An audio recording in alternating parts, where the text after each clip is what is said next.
Voilà, pas décidé. Ça va? Cas d'école aujourd'hui. Faut-il obliger son enfant à persévérer dans une activité qu'il a envie de quitter?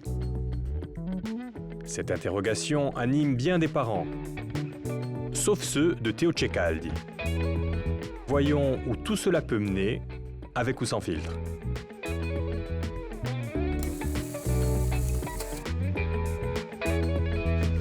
C'est ici ça se passe, Théo. Super. Waouh. Bienvenue dans votre vie.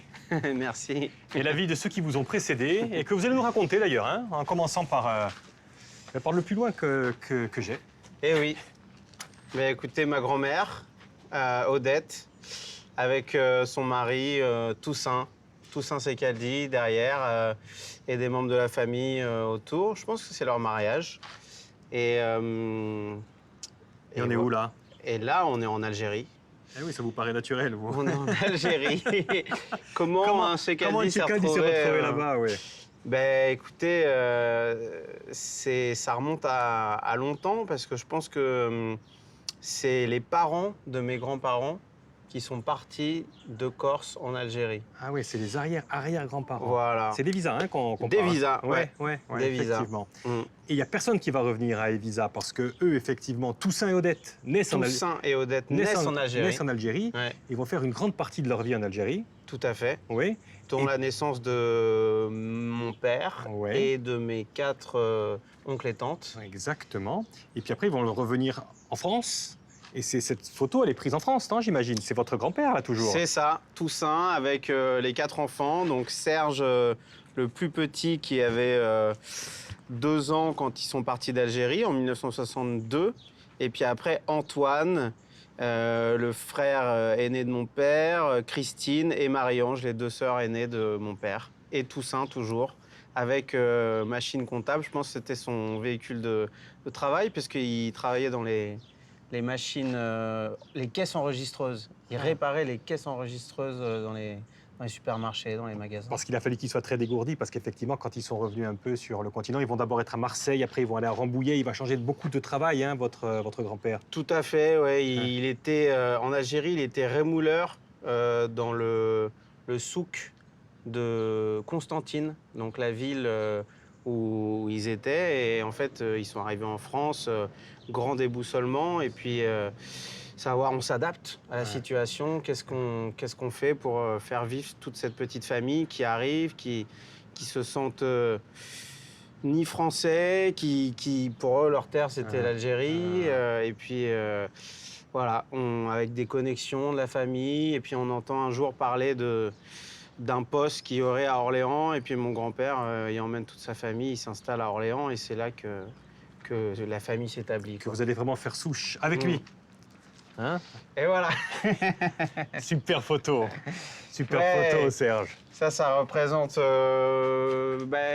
très bien le côté rêveur, inventif. On sent toute cette curiosité et cette poésie aussi, je dirais, sur cette photo. Mon père, très jeune, je pense. Oui, parce que poète, on peut le dire aussi, il est objecteur de conscience aussi, votre père, quand même. Hein. Oui, mon père, c'est un peu le rebelle de la famille, qui n'a pas fait les choses comme les parents souhaitaient. Il était très bon à l'école, très bon en maths surtout, et puis...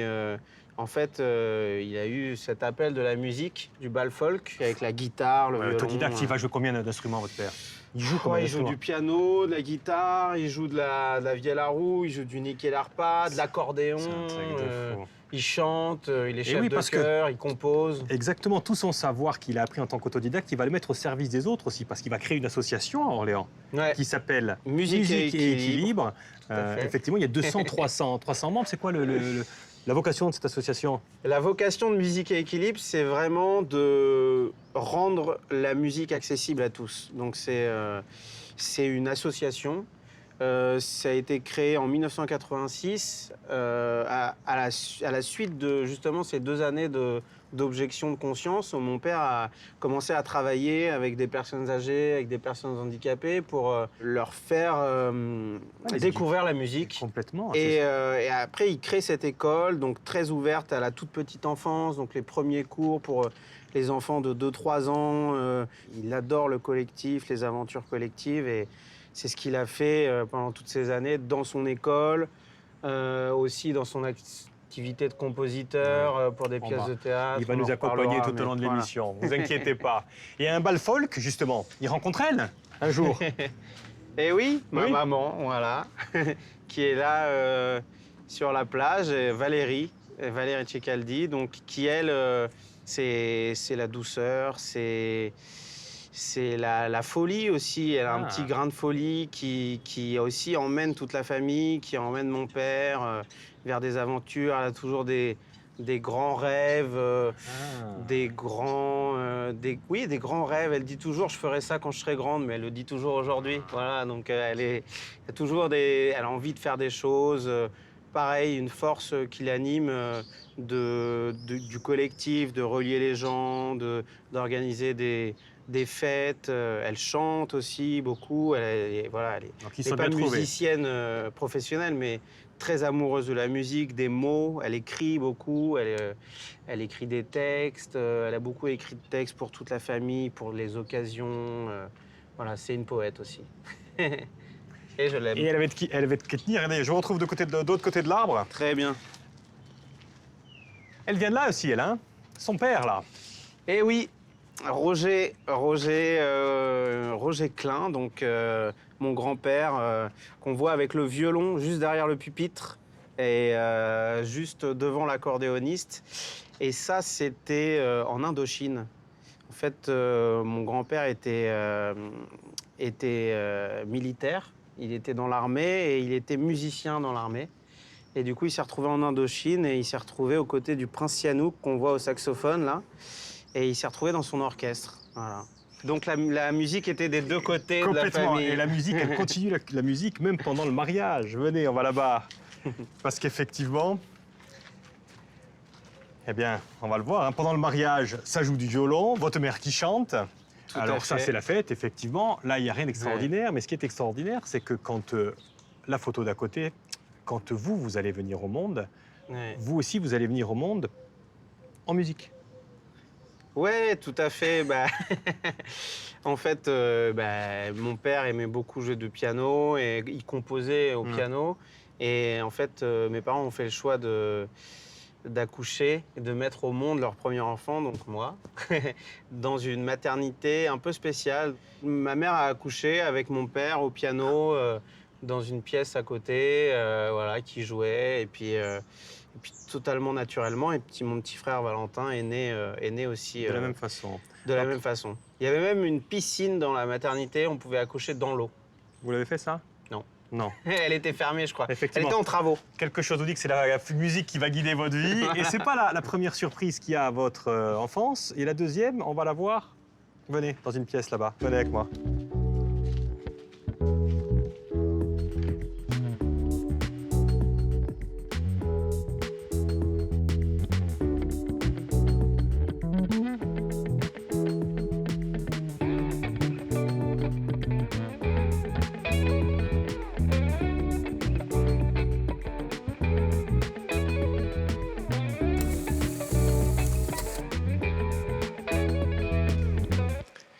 Prenez place, Théo.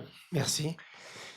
Et donc, comme je disais, la deuxième surprise dans la famille, très jeune, c'est celle-là quand même, non? Ah, oui, on l'avait pas encore vue, la petite Léa. Oui, Léa qui est arrivée dans la famille après que Valentin et moi soyons déjà assez ados, quoi. Mes parents ont envie d'un troisième enfant. Et puis en fait, très vite, ils peuvent encore faire des enfants, mais ils ont envie d'adopter. Ça fait sens avec leur parcours, la vision, l'esprit de la famille, etc. Et du coup, on se met, toute la famille se met en route pour cette aventure de l'adoption qui prend un certain temps, parce que il y a le dossier d'approbation, etc.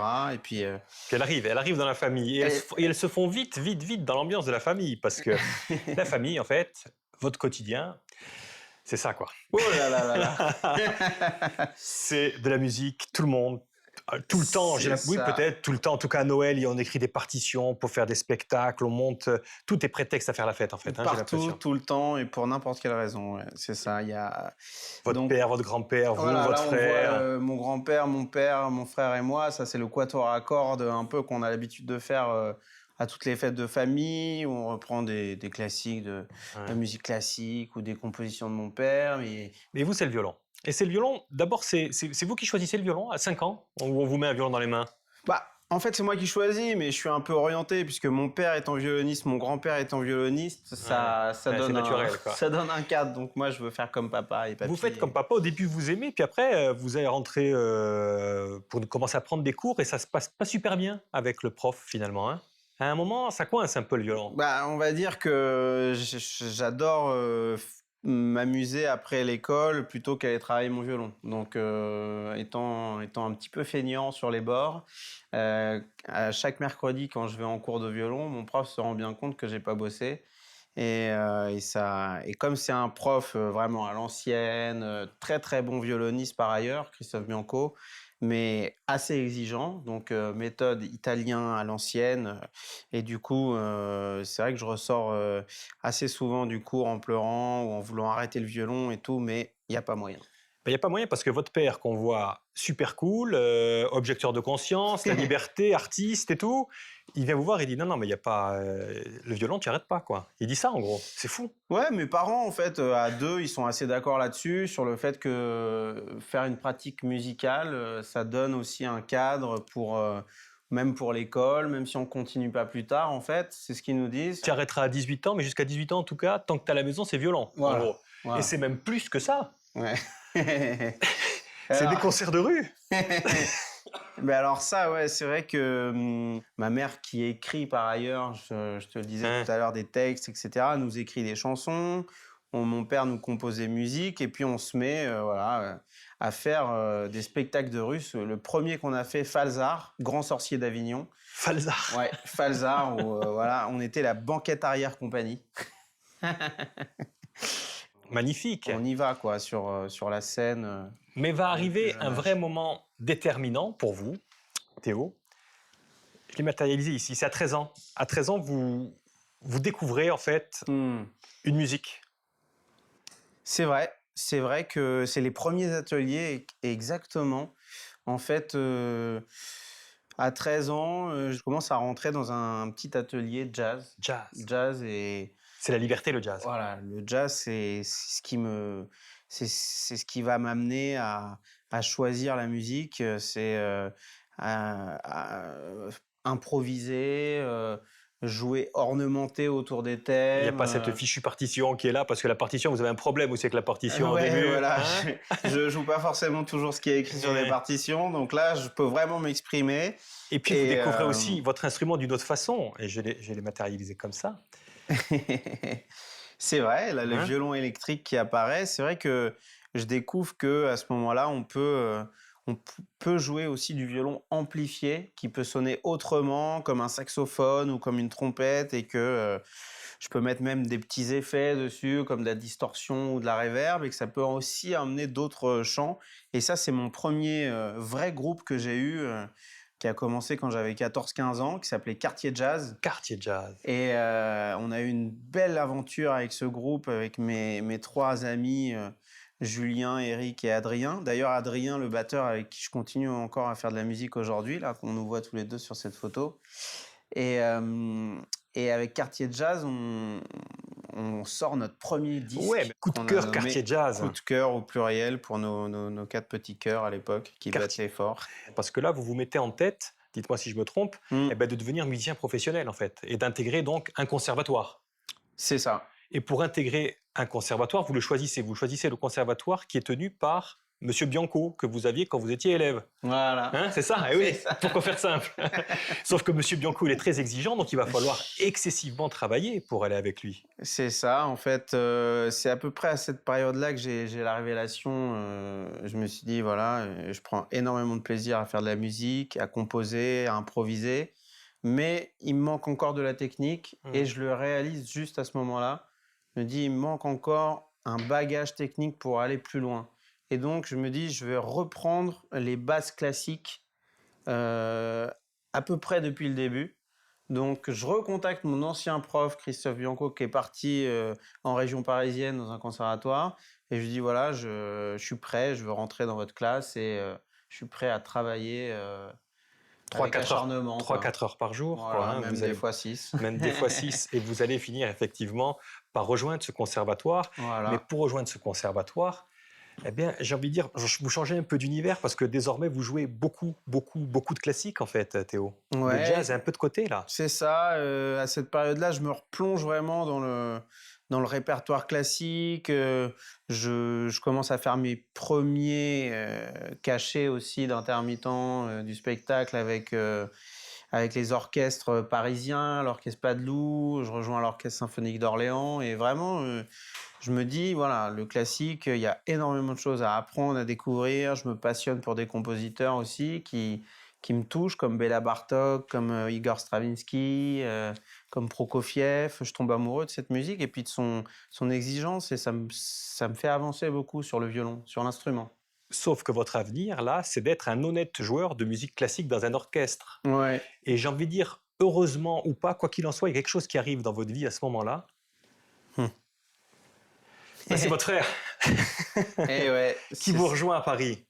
Bah oui, voilà, moi j'étais déjà un petit peu sur Paris, et puis Valentin décide d'arriver avec un petit groupe de musiciens qu'on a commencé à former à Orléans, qui se passionnent aussi pour le jazz, les musiques improvisées. Ça bouillonne de musique dans cette maison qu'on a. On est en colocation dans une petite maison à Aubervilliers. Qu'on appelle la maison du bonheur. Voilà, on appellera comme ça. Parce qu'ici passe toujours quelque chose, ouais. Des fêtes, des dîners, des jams. Voilà, on joue beaucoup de musique, beaucoup. On est tous dans une effervescence où tous les soirs on sort dans les clubs pour voir les musiciens parisiens jouer, les jams, les bufs, etc. Et puis voilà, à ce moment-là, du coup, de ce bouillonnement, de cette effervescence, il y a des groupes qui naissent, des envies de composition, etc. Et moi, ça me rappelle petit à petit à ce son-là, à ce son de la création, de l'aventure, de monter un répertoire, de créer un groupe. Et voilà, ça me rappelle. Je vois mon frère Valentin qui avant moi se lance dans tout ça avec bonheur et passion. Et ça me donne envie de le retrouver. Et ça me rappelle à cette première amour, quoi. Eh ben, on va voir ce que ça donne quand on retrouve son premier amour. Hein? Allez, c'est dehors. Merci. Venez avec moi.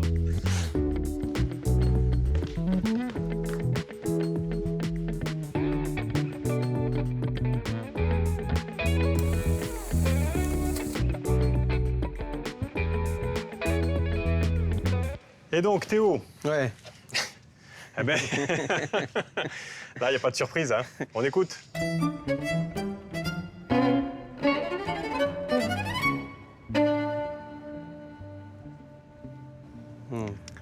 On passe aux choses sérieuses, là. Ouais, c'est marrant, c'est vraiment de réécouter. Ça fait des années que je n'avais pas réécouté ça. C'est le premier projet que je monte. Voilà, on sent là l'influence du classique, ouais, qui a un peu teinté cette musique. Qui pour moi, là, je suis entre musique classique, musique contemporaine, jazz, musique improvisée. Un entre-deux, au carrefour de plein de monde qui me passionne à l'époque. Entre plus que deux même, hein, ouais, parce qu'effectivement, entre plus que deux, c'est entre beaucoup. Parce que la preuve, il y a ça aussi derrière. Ouais, le tri collectif. Tri collectif, ça c'est un truc exceptionnel, ça, le tri collectif. Il y a de la vidéo, il y a du théâtre, il y a de la musique. Exactement. Et là, vraiment, c'est nos premières années de jeunesse, voilà, aventure très collective, très effervescente. Très créative aussi. Ouais. Mais effectivement, une autre de vos casquettes, justement, c'est celle-ci, parce que parallèlement à tout ça, il y a ça aussi. Et parallèlement à tout ça, l'Orchestre national de jazz, oui, aussi. Pendant 4 ans au sein de cette institution du jazz en France. Moi, j'ai le bonheur d'occuper le poste de violon. Et ça m'apprend plein de choses. On tourne aussi beaucoup. C'est des concerts et des concerts. Beaucoup de concerts dans toute l'Europe. Et puis l'apprentissage de cette musique. Hein, voilà. Et ça marche. Et la ça preuve. Marche bien. Ouais, c'était des beaux souvenirs. Des musiciens français de l'année par Jazz Magazine, la victoire du jazz. Donc ça, c'est dans mon salon avec Patty derrière qu'on voit. J'ai fait une petite mise en scène pour remercier les gens qui avaient voté pour moi. Et puis toute cette reconnaissance, ça fait du bien, ça permet d'avancer, de croire en soi, de continuer à travailler, de se dire que voilà, ce travail... De se dire qu'on a choisi la bonne vie aussi. Voilà, et ouais, puis moi, je suis toujours très très heureux dans cette vie de musicien. C'est une vie de rencontre, de partage. Oui. Mais vous croyez pas si bien dire, hein, la preuve. Mango, papaye, ananas. The best juice.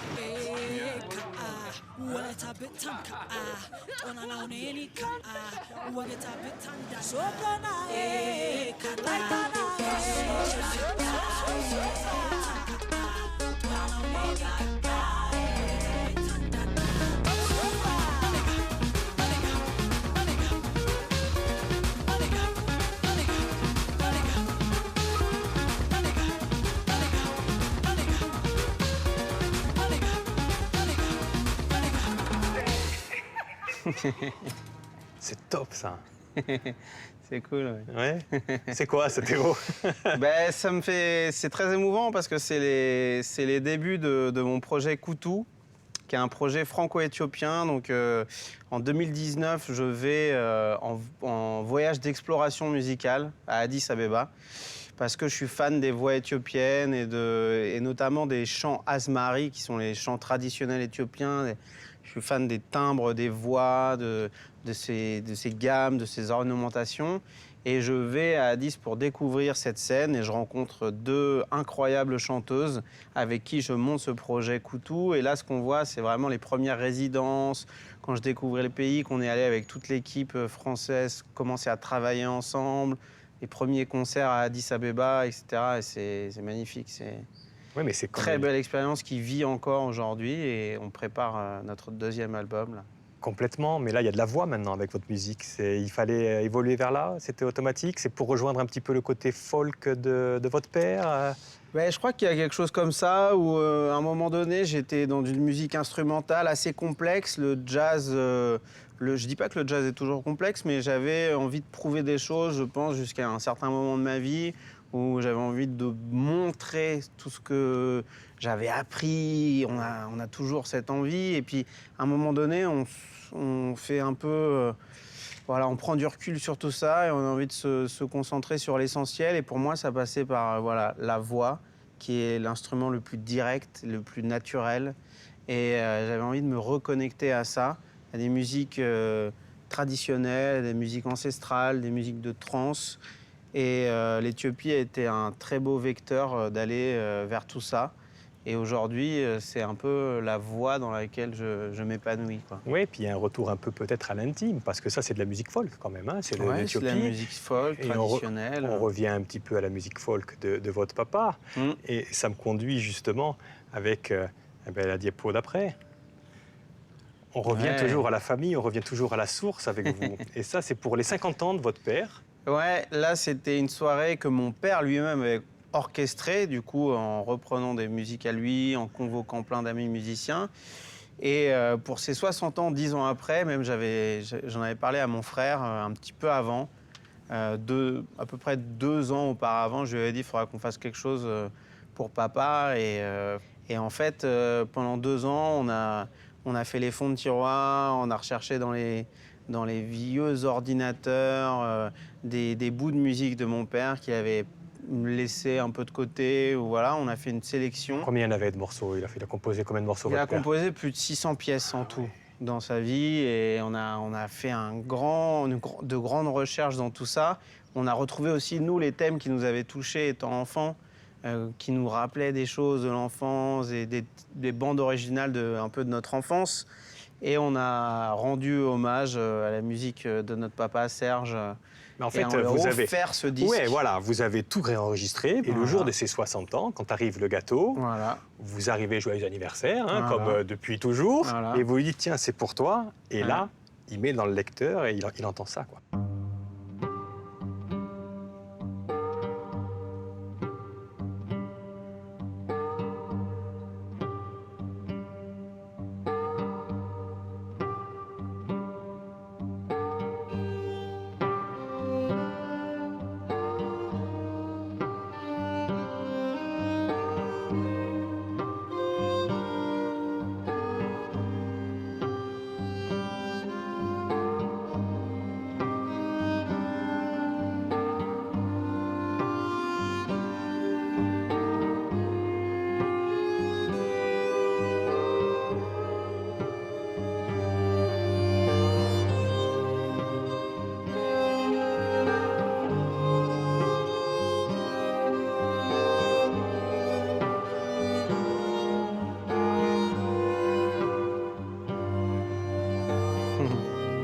puissant. Ouais, c'est beau, c'est... Quelle est sa réaction?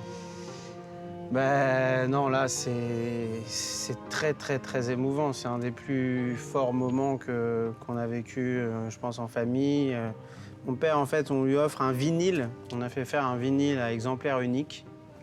Et il arrache juste un petit bout du papier cadeau. Et il voit écrit « Musique originale, Serge Secaldi ». Et là, bah, il hallucine parce que, voilà, après... On écoute, tout le monde pleure, etc. Et puis voilà, c'est un cadeau très familial de l'amour de ses enfants, pour le remercier aussi de nous avoir conduits dans cette direction. C'est un cadeau aussi pour ma mère, pour ma sœur qui sont là. C'est un cadeau pour toute la famille, quoi. Voilà. La famille corse, parce qu'il s'appelle Constantine, cet album. Constantine, effectivement. Ouais. Et cet album, vous dites que vous en avez fait un exemplaire unique pour votre père, mais après, vous allez le sortir et vous allez même le jouer en public, Constantine. Ouais, tout à fait. Après, on sort ce disque. Il y a une très belle presse en plus autour, c'est magnifique. Autour de l'album. Et puis, on le joue sur scène avec tous les invités. Le grand orchestre, mon père est quasiment là à chaque fois, toutes les représentations. C'est magnifique ce que vous avez fait. C'est un super hommage et ça a dû vraiment le toucher. Et effectivement, vous avez inscrit son œuvre dans l'éternité aussi. Ouais, bah oui. Vous n'êtes jamais venu jouer en Corse d'ailleurs, Théo. Mais pourquoi? Ouais, parce qu'on n'a pas encore eu l'occasion, mais je rêve, c'est mon rêve de venir jouer en Corse. Que ce soit au festival de jazz ou dans une petite église, dans l'église des Visas. On a failli jouer d'ailleurs, organiser un concert, mais on le fera, c'est sûr. Ça va se faire, ça va se faire. C'est sûr. Allez, venez faire la dernière photo à côté de moi, c'est moi qui la prends, s'il vous plaît. C'est parti. Voilà. Merci infiniment, Théo. Super rencontre, super rencontre. Continuez de choyer votre famille, de faire de nouvelles rencontres. Et on se donne rendez-vous en Corse pour un concert. Hein. Ça marche. Je vais m'occuper de tout. Non, mais je vous le souhaite. À bientôt. À bientôt.